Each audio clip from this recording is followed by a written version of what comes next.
Hi, welcome to True Crime Talk. This is Kathleen, and today I will be talking about Jennifer Wilbanks, the runaway bride from Georgia. Jennifer Wilbanks was a 32-year-old woman who was scheduled to be married in 2005. However, 3 days before her wedding, she went missing. She was supposed to marry John Mason in the spring of 2005 in April. That exact date was April 30th. The wedding was supposed to take place on April 30th. Their wedding was being planned, and they just had 3 more days to go when she went missing. They were supposed to have 600 guests and 28 bridal party members. On April 26th, just a few days before her wedding, Wilbanks did not return to her and Mason's home after telling him she was going on a jog. So authorities conducted a search and spent thousands of dollars to try and find her.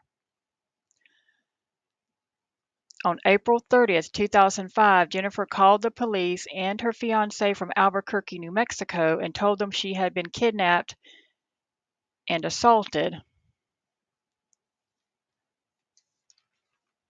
But after questioning from the FBI and police, she finally told the truth.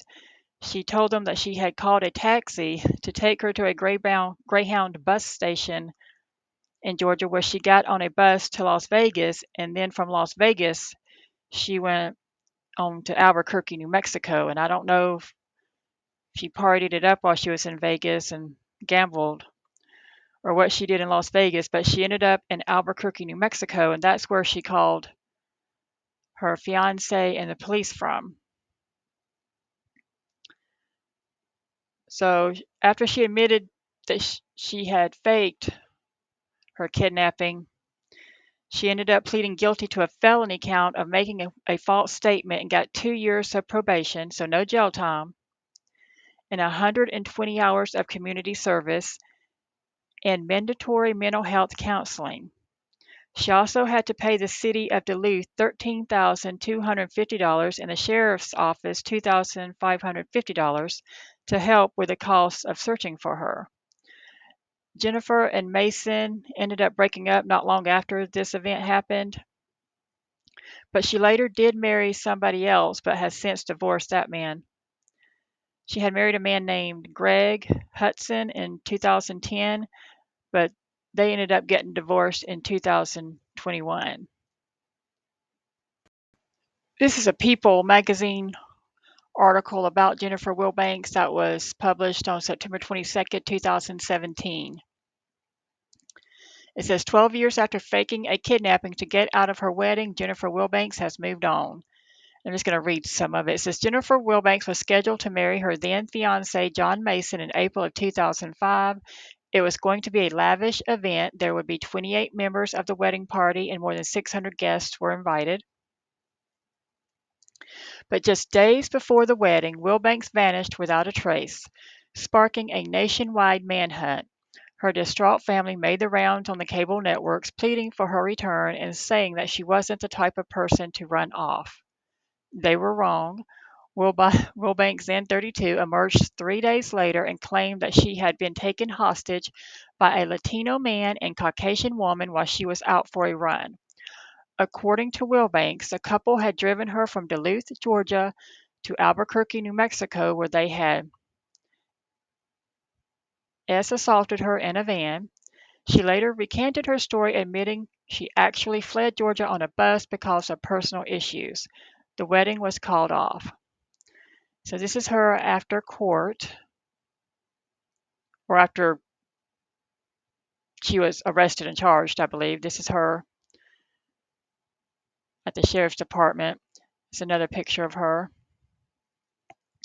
I'm going to read this article too. It says facts about the fake kidnapping of the runaway bride Jennifer Carole Wilbanks. I'm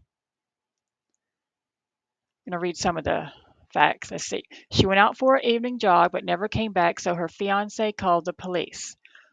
Wilbanks vanished on April 26, 2005. That day, she told her fiancé, John Mason, that she was going for a jog, but she never came back. He called the police and filed a missing persons report, which turned into a media circus, especially in light of recent events, such as the disappearance and killing of Lacey Peterson in 2002. The recent memory also made Mason an immediate suspect in the court of public opinion. Wilbanks' friends and family spoke to the media hoping for her safe return and pleading with anyone who might have kidnapped her to return her to their care. Immediately after Wilbanks' disappearance, the city that she and her fiancé resided in, Duluth, Georgia, put together a massive search party. They spent upwards of $60,000 hunting for any clue that would steer them towards her whereabouts. Her friends and family held a vigil for her on the day of no longer scheduled wedding in the same church where she was supposed to have been married. A $100,000 reward was issued for information on her disappearance. When Wilbanks emerged from hiding and wound up in the hands of the Albuquerque police, she had quite a story to tell. She told the authorities that she was kidnapped while jogging in Duluth and assaulted by two people, a white woman and a Hispanic man. She went into detail about how they kept her trapped on the floor of their van and what type of music they played on the radio. And I'm going to stop reading here. That statement right there reminds me of Sherry Papini. Jennifer Wilbanks said her abductors were a white woman and a Hispanic man. Sherry Papini said her abductors were two Hispanic women. But I remember Sherry Papini also said that they played Latino music or Latin music on the radio of the vehicle they abducted her in, and I believe also at the home that she said that she heard them playing Latin music at the home that she, lied and said that she was held at while they had abducted her. Okay, now back to Jennifer Wilbanks. Jennifer also told them that the man had bad teeth, the woman was heavyset, and that they tied her up with rope so that she couldn't escape. The second that the FBI entered the picture and asked Wilbanks to explain what happened, she changed her story and admitted the truth. She wasn't abducted. Instead, she withdrew $40 from her bank account and purchased a Greyhound bus ticket to Las Vegas, although she wound up in Albuquerque in New Mexico on April 29, 2005. The day before her wedding date, she called her fiancé and told him her abduction story. In 2006, Wilbanks and Mason, by then her ex-fiancé, in 2006, Wilbanks sued Mason, her ex-fiancé, for $500,000. Half of that amount was for a house that he purchased with money received by selling a book advance for their story. He supposedly went ahead and made the deal without her knowledge. The other half of the amount was for damages since he had a power of attorney to handle their joint finances and used it in ways that she didn't approve of. He responded with a lawsuit of his own. In December of 2006, both dropped their lawsuits against each other. Wilbanks inspired a number of entrepreneurs looking to make some money off the media coverage of her disappearance. Some of the products were edible, such as hot sauce that claimed it could cure cold feet, aka Jennifer's Hightailin' hot sauce. Another product was an action figure that came wearing jogging pants and a t-shirt with Vegas Baby written on the front of it. The doll also came with a striped towel similar to the one Wilbanks used to cover her face in order to avoid the media's cameras.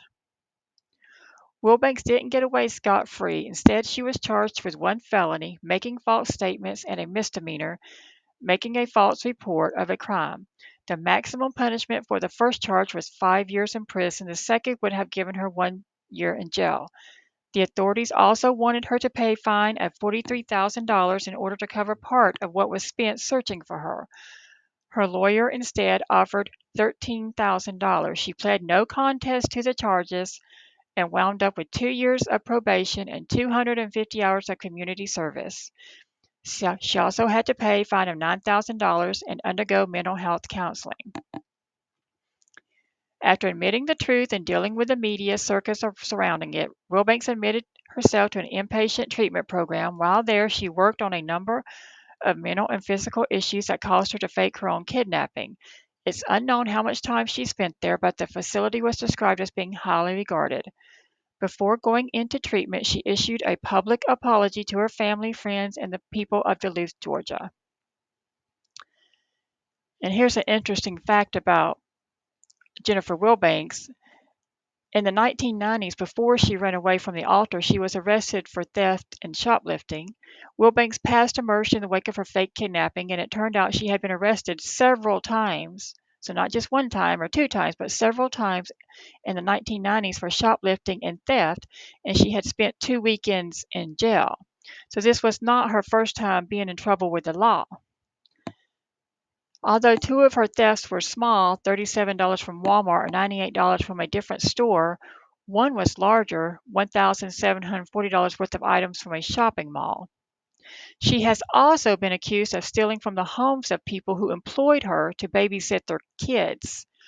Wilbanks had also been engaged once before to another man, although that relationship ended before the wedding planning began. So you can see from her past history, she's 32. Was supposed to be married to Mason, her first, which would have been her first actual marriage if it had went through, but she had been engaged to a man before. So it just shows that she definitely has some personality defects and issues going on. In 2008, John Mason married another woman. On March 15, 2008, John Mason, her ex-fiance, married another woman. Though the couple remained together for a few months after Wilbanks returned home from an escapade, Mason and Wilbanks called off their engagement and their entire relationship in 2006, several months before she sued him. Mason met his new wife, Shelley Martin, through his cousin. This time around, his wedding was small and held at his family's home, a stark contrast from the lavish 600-guest-filled one that he had planned with Wilbanks.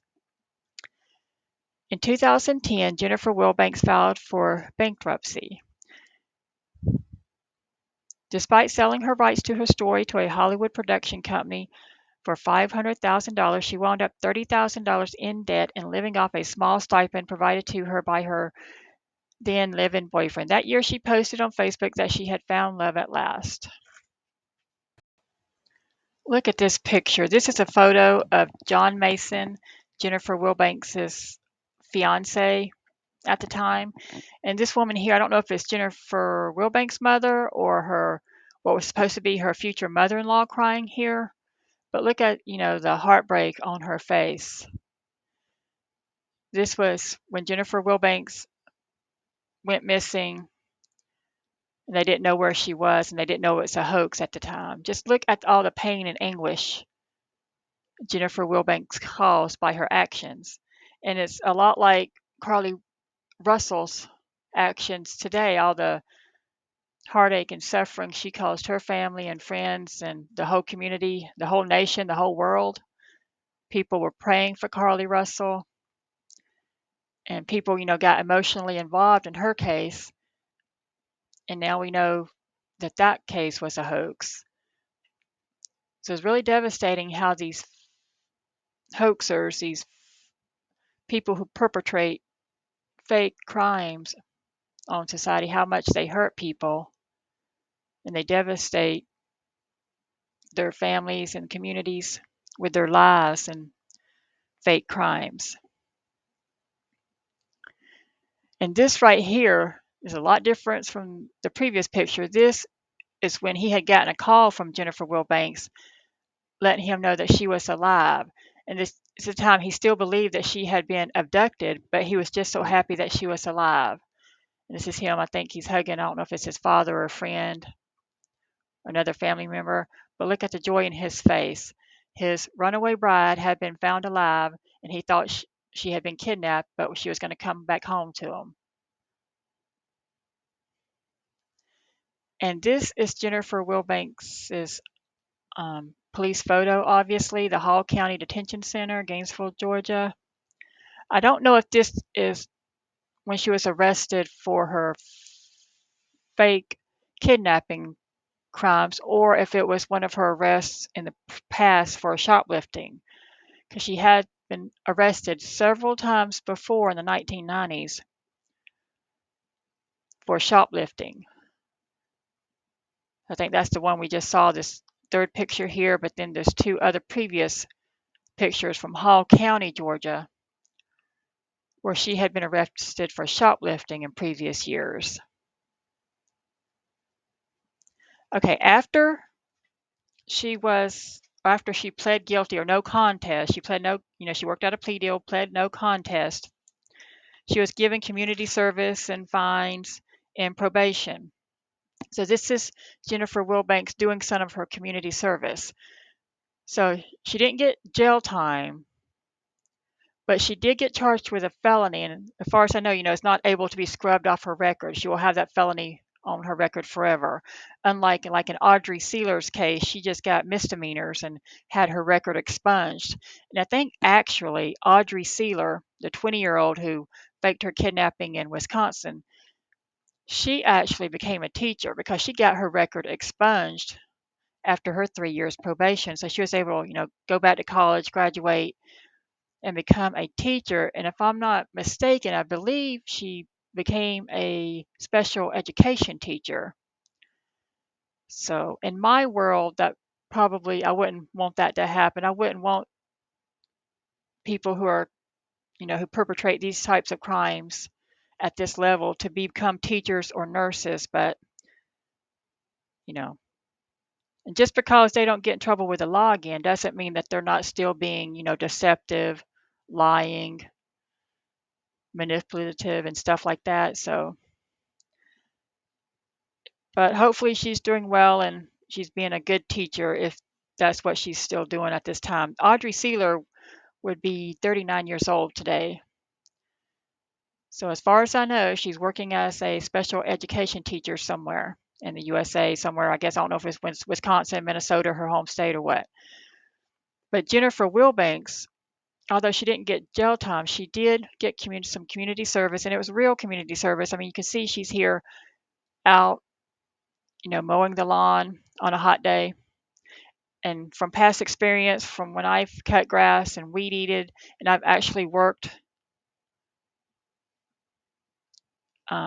for a lawn care business before in the hot summer. So that is real physical work. So at least, she got some community service that wasn't a nice air conditioned building or that she could just fake. Like some people, they just have their friends or family members who like do like animal rescue or something, just sign their forms, but they don't actually do any kind of work.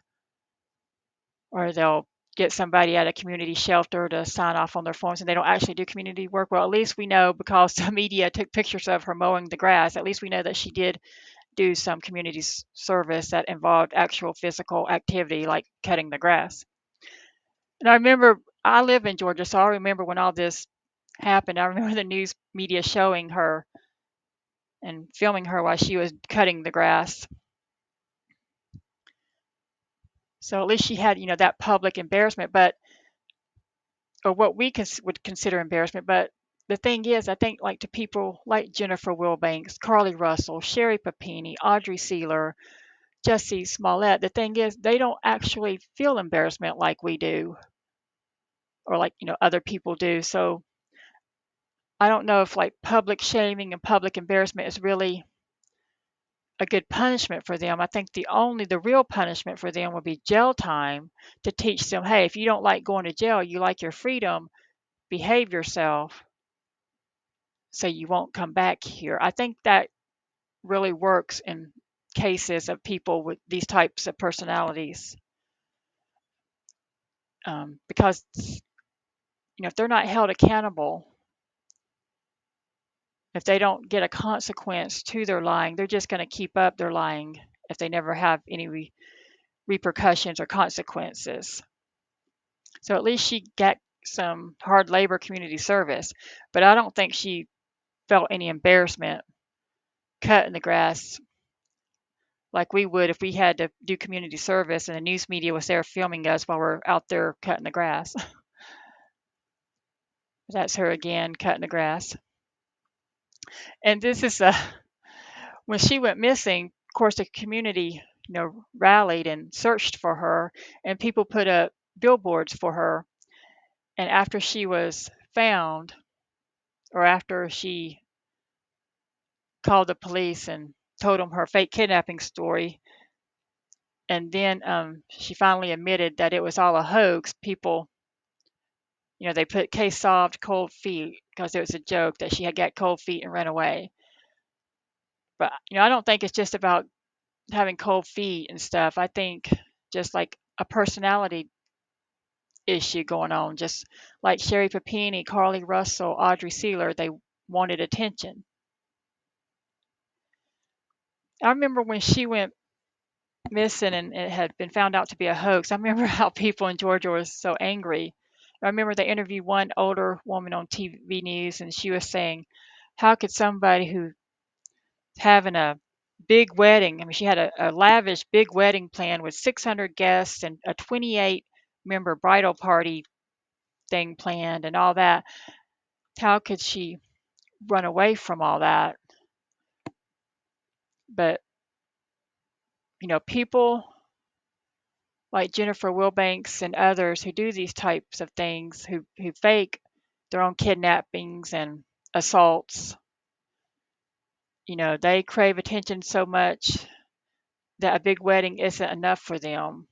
It's not enough, I guess, to feed their ego or whatever. In other words, like we think people have it great. We think, oh, like Carlee Russell, she has a nice home and a nice life, a nice car. Why would she do that? Sherry Papini, she has a nice husband and family. Why would she do that? I guess, these are just people who are the type who are never satisfied and who are narcissists and who need a constant attention.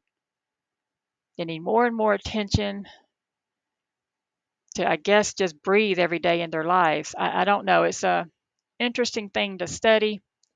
I've read articles and stuff, but I still don't, fully understand it.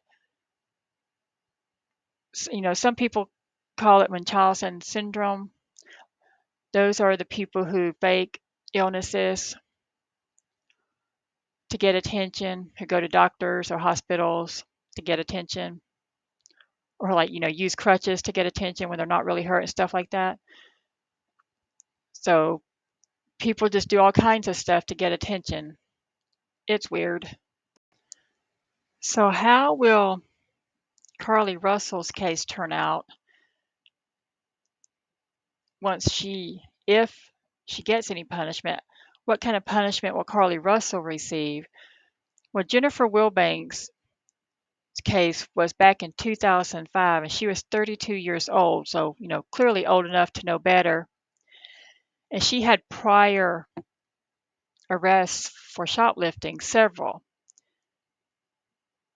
So she did get charged with a felony, but she got no jail time, but she did get community service and fines. But of course, she didn't have to pay all that she cost the city of Duluth and the county.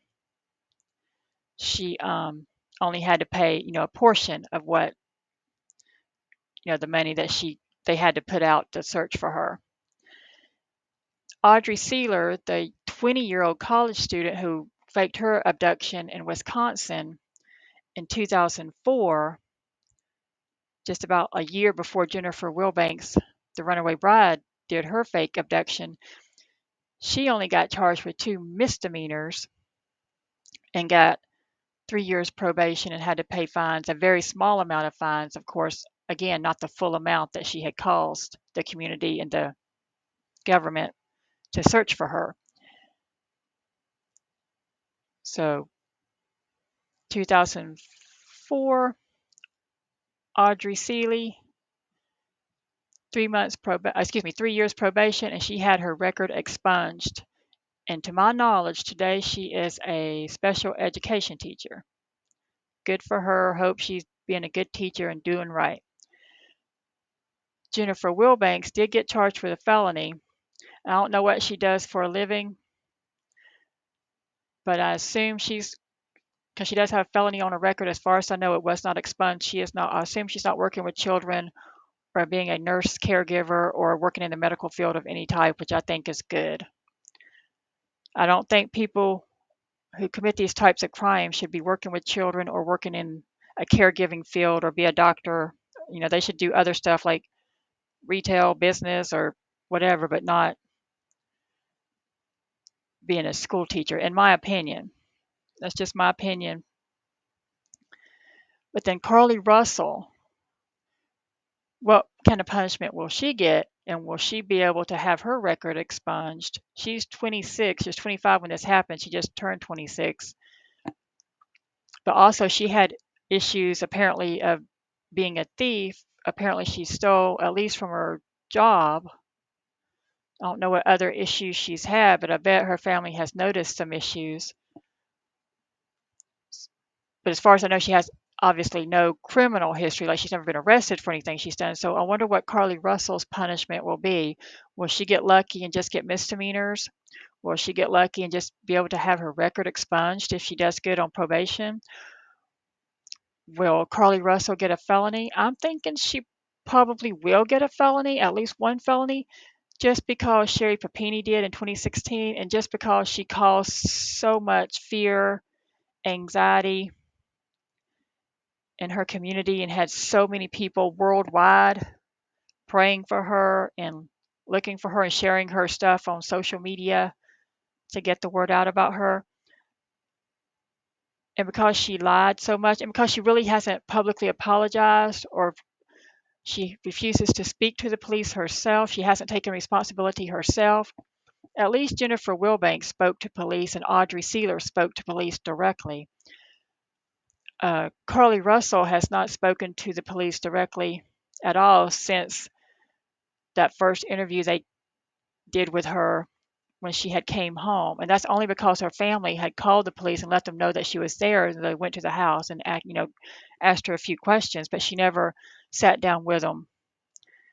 So I have a feeling she'll be charged with at least one felony, but will they give her jail time? I think Carlee Russell needs and deserves jail time and should definitely get jail time or prison time. But will she get it? I don't know. But I hope she does, to try to prevent people from doing crimes like this in the future.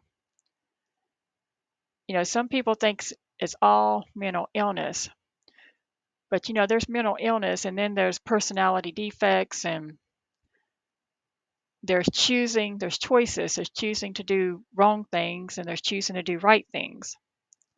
And what a lot of all these women and Jussie Smollett, who do these fake hoax crimes, a lot of things, what I've noticed they have in common is that they all are financially able to get help if they need it. These aren't poor people who don't have health insurance or who can't afford health insurance or can't afford to go to a therapist or say, hey, mom, I need some help. Will you pay for me to go to a therapist? These are well to do families that they come from,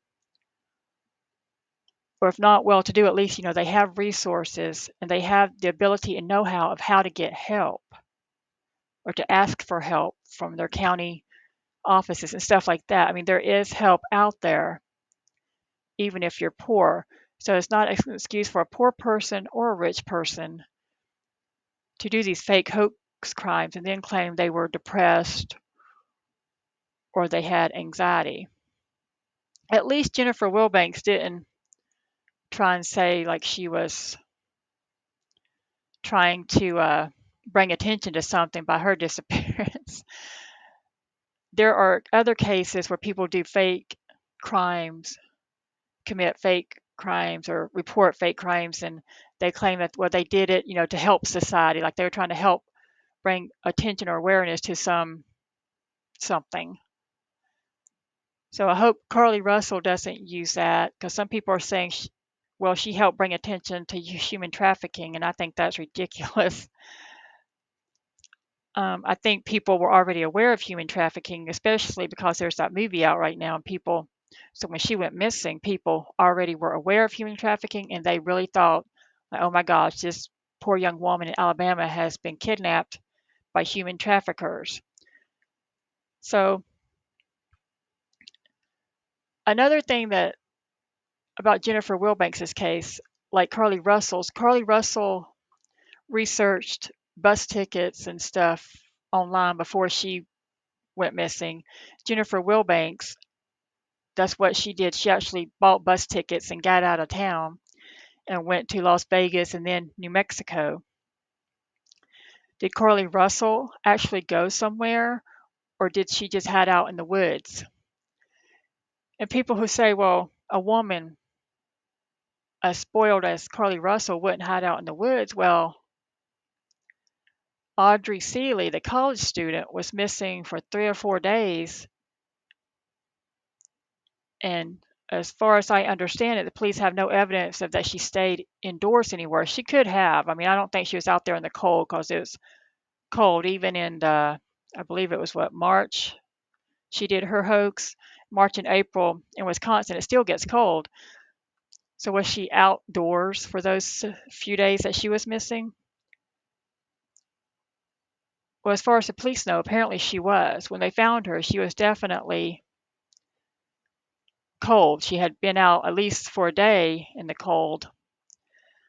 So could Carlee Russell during the summer have been outdoors for 48, 49 hours in the woods? It is very possible, of course, because it's summertime. She wouldn't have to worry about freezing to death. All she needed was a light with her. We know she had toilet paper and a robe with her. And who knows what else she had with her besides her snacks, because she could have had a bag already prepared, in a car that she took with her when she disappeared and went into the woods, and either went somewhere she knew in the woods or went to a location, an abandoned house somewhere, or a house for sale, because remember, Carlee Russell's mother is a realtor. Maybe she stayed in a house if she didn't go to a hotel, and then just, found her way back to her own house. So it remains to be seen what all happens in the Carlee Russell case. But Jennifer Wilbanks, as far as I know, hasn't gotten in any more legal trouble. She has, like I read earlier, she filed for bankruptcy 2010. She got divorced in 2021, but she hasn't been in trouble legally with the law for committing crimes that I know of since this incident. So hopefully she's doing well and not getting in trouble and not lying and to people and manipulating people and all that kind of stuff. So this was the case of Jennifer Wilbanks, the runaway bride from Georgia, Duluth, Georgia, back in 2005. Thank you for listening and have a good day.